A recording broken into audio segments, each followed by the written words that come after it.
साधुता, medical team हो, चिकित्सा का विभाग हो, खड़े रहे, सेवा में लगे।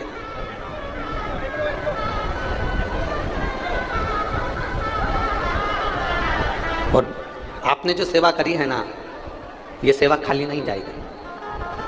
भरतवाड़ा की मेरी जितनी माताओं ने अपने अपने घरों में आए हुए मेहमानों की जो सेवा करी है, वो खाली नहीं जाएगी। वो आपको रंग लाकर दिखाएगी और उसकी एक आनंदता आपके जीवन में होगी। चरण केवल मंदिर तक ले जाएंगे, चरण केवल कथा तक ले जाएंगे, चरण केवल बद्रीनाथ तक, केदारनाथ तक, महाकाल तक, ओमकारेश्वर तक, सोमनाथ तक, भीमाशंकर तक, त्र्यंबकेश्वर तक, मल्लिकार्जुन तक, श्रीशैलम तक लेकर चलेगा। काशी तक ले जाएंगे ये चरण। पर केवल हमको मंदिर तक नहीं जाना है, केवल हमें कथा तक नहीं जाना है। कथा सुनने के बाद, मंदिर जाने के बाद हम कथा को अपने भीतर उतारें, हम अपने भीतर उतारें। और कथा को जब हम अपने भीतर उतारते हैं ना, तो उसका सुख ही दूसरा होगा। यहाँ बनी में कथा कराई थी, राजा जी जायसवाल भी बैठे हैं यहाँ पर। मैं साधुता देता हूँ आपको। इन्होंने 5वें दिन की कथा में स्मरण किया और पूछा कि कथा का सबसे ज्यादा लाभ कहाँ मिल सकता है और कब मिल सकता है। इनसे पूछना, अगर आपकी बात हो तो बैठे हैं राजा जी जायसवाल। तो हमने बनी में इनसे, इन्हीं के घर में ठहरे हुए थे, तो हमने इनसे कहा, इनकी धर्मपत्नी बहू को भी, हमने बेटी को भी कहा और इनको भी कहा कि तुम भले जजमान हो, पर 7 दिन की कथा में से एक दिन ऐसा निकालना कि जितने लोग पंडाल में सोते हैं उनके साथ तुम भी पंडाल में जाकर सोना, तो कथा का लाभ क्या होता है तुम्हें मालूम पड़ेगा। और ये कथा के 6ठे दिन रात्रि को, जिसको हम शिवरात्रि कहते हैं, उसमें अपने पंडाल में दरी बिछाकर पूरे दोनों बच्चों के साथ धर्मपत्नी ये सब पंडाल में भारी कीर्तन करते हुए, शिव कीर्तन करते हुए। भक्ति क्या होती है? एक भरोसा, एक दृढ़ता, एक विश्वास। और जितने लोग आस्था चैनल पर कथा सुन रहे हैं, जितने फेसबुक यूट्यूब पर कथा सुन रहे हैं, जितने इस पंडाल में बैठकर कथा सुन रहे हैं, 7 दिन की कथा में 6ठी जो रात्रि होती है उसको हम शिवरात्रि कहते हैं। 5 दिन की कथा में 4थी जो रात्रि होती है हम उसको शिवरात्रि कहते हैं। और वो शिवरात्रि साधारण नहीं होती है। उस शिवरात्रि के दिन, 6ठे दिन की रात्रि शिवरात्रि कहलाती है। और 7वें दिन की सुबह की कथा आप सुनकर जब झोली पसार कर देवादिदेव महादेव से श्री शिवाय नमस्तुभ्यम कहकर जो मांगते हो, मेरा बाबा तुम्हारी झोली वो भर कर ही देता है।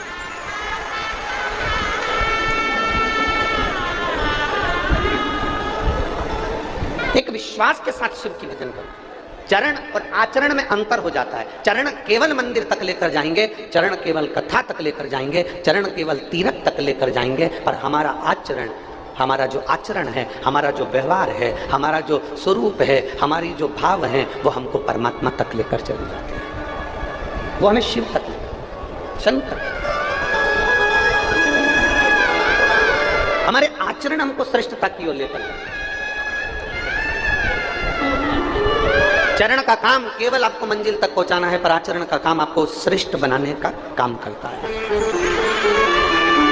आचरण हमें श्रेष्ठ बनाने का। हमारे बीच में बहन श्रीमती नवनीत जी राणा जी पधारी हैं, सांसद महोदय।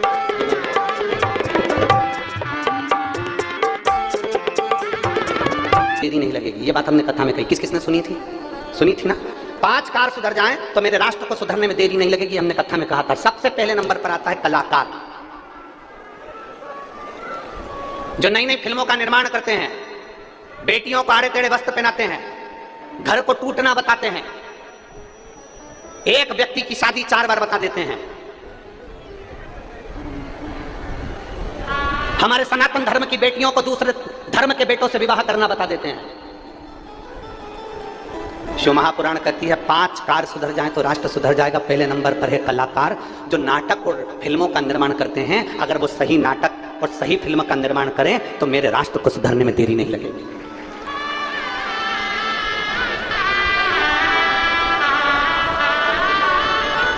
दूसरे धर्म की बेटी, हमारे सनातन धर्म की बेटियों को दूसरे धर्म में विवाह करता बता देते, स्नेह करता दिखा देते, प्रेम करता दिखा देते।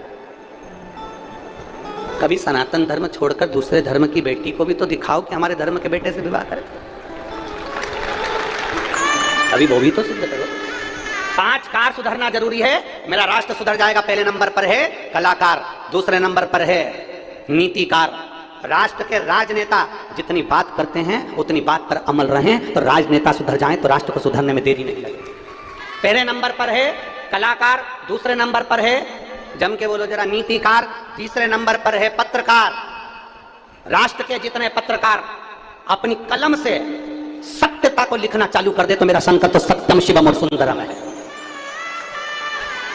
अपनी कलम का सदुपयोग करे, जैसे परतवाड़ा के पत्रकारों ने अपनी कलम का सदुपयोग करा, जैसे परतवाड़ा के इन पत्रकारों ने अपनी कलम का सदुपयोग करा और इस शिव महापुराण की कथा के एक एक शब्द को पत्रकारों ने जनमानस तक भेजा। ये पत्रकार कहते हैं।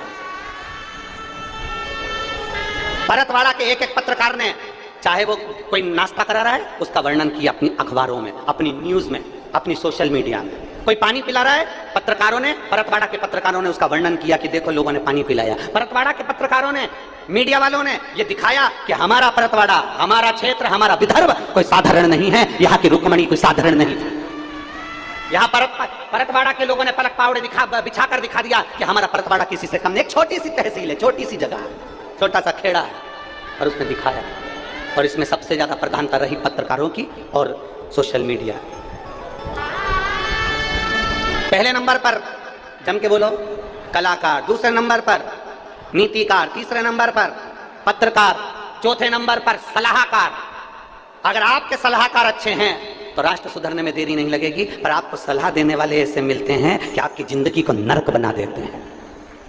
आपको सलाह देने वाले क्यों सुनती है अपनी माता का? एक माँ अपनी बेटी को सलाह देती है तो उससे जितना बने उतना काम करा कर, अपने कमरे में अपनी औलाद को ले जाकर सो जाया कर। देवरानी है ना घर में, जेठानी है ना घर में, वो करेगी, तू काय को करती है? तुझे आगे आगे करने की जरूरत ही नहीं है। क्या सास सबसे को दे जाएगी? एक माँ अपनी बेटी को सलाह दे रही है। माँ को बेटी को सलाह देना चाहिए, बेटा अगर ये शरीर पलंग पर पड़ा रहा, एक मशीन अगर पड़ी रहती है तो वो जाम हो जाती है, एक अलमारी पड़ी रहती है तो वो जाम हो जाती है, एक खेत में काम करने वाला एक औजार पड़ा रहता है तो वो खराब हो जाता है। तो ये शरीर अगर टीवी के सामने केवल पड़ा रहेगा, पलंग पर पड़ा रहेगा, तो ये शरीर भी खराब हो जाएगा। ये घुटने, ये नेत्र, ये जिह्वा, ये कान, ये सब बेकार हो जाएंगे। इसलिए बेटा काम करो, घर में होना जितनी देर उतनी देर कार्य करा करो। सलाह देने वाले अच्छी सलाह दें। लड़के का मन कर रहा है मैं इंजीनियरिंग करूंगा और सलाह देने वाले कर रहे नहीं, एक काम करो, तुम्हें इंजीनियरिंग करने की जरूरत नहीं, तुम तो काम करो, ऐसा करो। सलाह देने वाले तो इतने विचित्र होते हैं कि शादी में भी सलाह देते रहते हैं, और शादी तो शादी, मरने में भी सलाह देने पहुंच जाते हैं। एक व्यक्ति मर गया, उसके यहाँ सलाह देने वाला एक साइकिल से पहुंच गया, हमने सुना है भाव निकल गए, हमने सुना है भाव निकल गए। उसने कहा साहब निकल गए। फिर 12वां कब है? बस 4 दिन बाद 12वां है, 12वां 13वां 4 दिन बाद है। अच्छा क्या क्या बना रहे हो? अब बताओ, भाव निकल गए और बनाने की पूछ रहा है। इसकी तो आंख में आंसू होना चाहिए कि भाव निकल गए तो अपन तो रोए। पूछ रहे क्या क्या बना रहे हो? बस पूड़ी है, रायता है, चने की सब्जी है, गुलाब जामुन है और बूंदी है, सेव है। इतने में बोला गर्मी चल रही है, गुलाब जामुन रहने दो, श्रीखंड बनवा लो। अब बताओ, भाव निकल कर श्रीखंड खाने की पड़ी, श्रीखंड बनवा, श्रीखंड। हाँ, विचार करिए जरा, सोचिए जरा। सलाह देने वाले कहीं नहीं चूकते। सलाह देने वाले केवल यहीं से मतलब नहीं है, शमशान में मुर्दा जल रहा है तो वहां पर भी सलाह दे रहा है, वहां पर भी सलाह दे रहा है। कितनी लकड़ी लगाई, वहां पर भी सलाह दे रहा है, वहां पर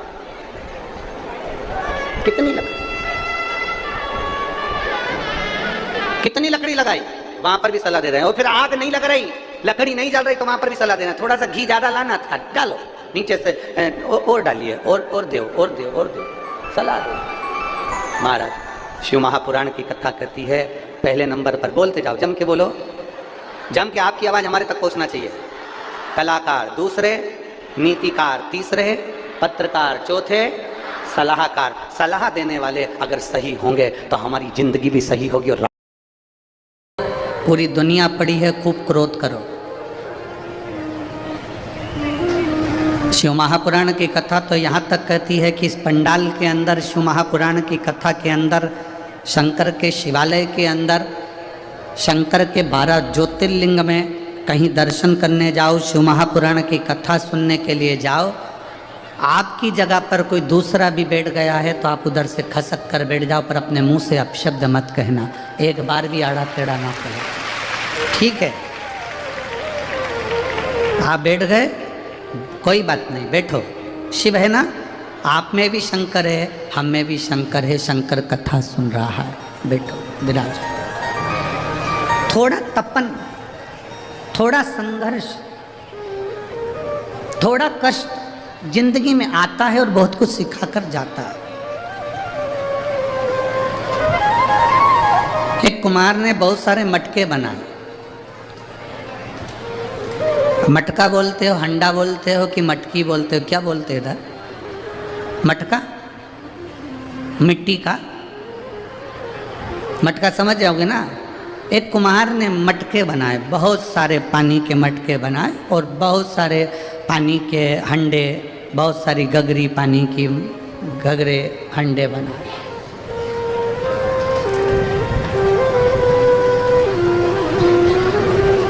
अग्नि में तपाया।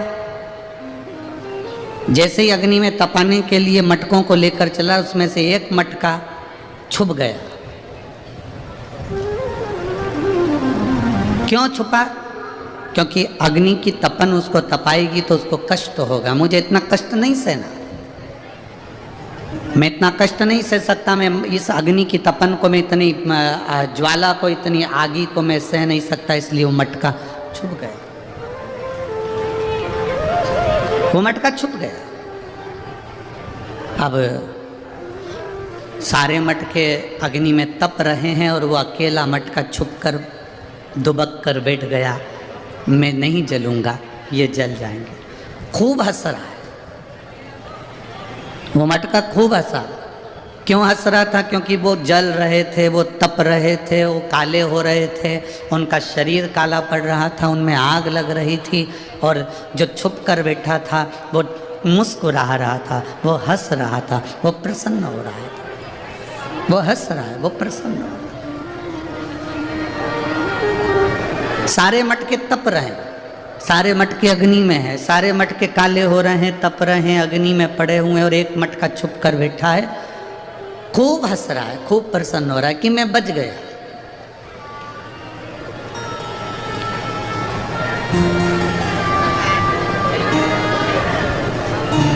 ये मटके की जो कथा है ना, ये आपकी और हमारी भी कथा है। जब अपने स्कूल में दवाई पिलाने वाले आते थे और इंजेक्शन लगाने वाले आते थे तो सबसे पहले अपन ही भग जाते थे। बोलो सही है कि गलत है? अरे जम के तो बोलो, सही है ना? स्कूल में बच्चों को जब दवाई पिलाने आते हैं, इंजेक्शन लगाने आते हैं, और कभी कभी मेडिकल की टीम आती है और सारे स्कूल के गेट बंद कर दिए जाते हैं चारों तरफ से। क्यों स्कूल के गेट इसलिए बंद कर देते हैं? क्योंकि डॉक्टर को देखकर, सिस्टर को देख के सब भाग जाएंगे, इंजेक्शन कोई नहीं लगवाएगा, दवाई कोई नहीं पिएगा। स्कूल के गेट बंद करे बड़े बड़े, सारी क्लासों में सूचना दे दी, आज मेडिकल कैंप लगा है, सबको दवाई लेना है, सबको इंजेक्शन लगवाना है। टिटनेस का इंजेक्शन सबको लगेगा, लाइन लगाओ। सब लाइन लगाते और अपन पीछे से खसक जाते। एक मटका छुप गया और छुपकर वो मटका बैठ गया और हंस रहा है, खूब हंस रहा है, खूब प्रसन्न हो रहा। और वो मटका इतना हंसा, इतना प्रसन्न हुआ कि ये सब काले हो गए, ये सब जल गए, सब तप गए और मैं बच गया। समय आया, सारे मटके काले पड़ने के बाद में ठंडे हो गए, आग ठंडी हो गई, अग्नि ठंडी हो गई, और अग्नि जब ठंडी हुई, आग जब ठंडी हुई, अग्नि जब पूरी ठंडी हो गई, आग पूरी जब ठंडी हो गई, 2 घंटे निकले थे और तेज जलवृष्टि हो गई। इतना तेज पानी गिरा, इतना तेज जलवृष्टि हुई, इतना तेज पानी गिरना प्रारंभ हुआ, जो छुपकर बैठा था वो पूरा गल के मट्टी में मिल गया और जो अग्नि में तपे हुए थे वो पानी में भी अलमस्त होकर पड़े हुए थे। अलमस्त।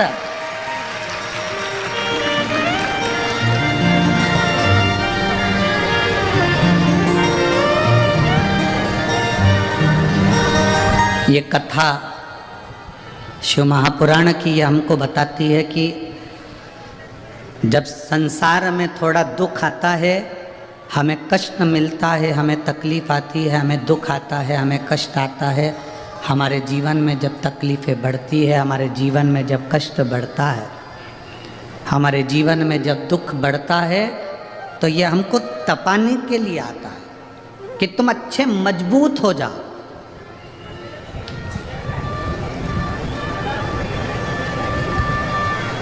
अभी जैसे विधायक जी ने कहा, माननीय श्री रवि जी राणा जी ने, कि किसान को थोड़ी सी फसल नहीं आती या थोड़ा सा अनाज नहीं आता, थोड़ी सी तकलीफ आती है तो वो किसान अपने प्राणों को त्याग देता।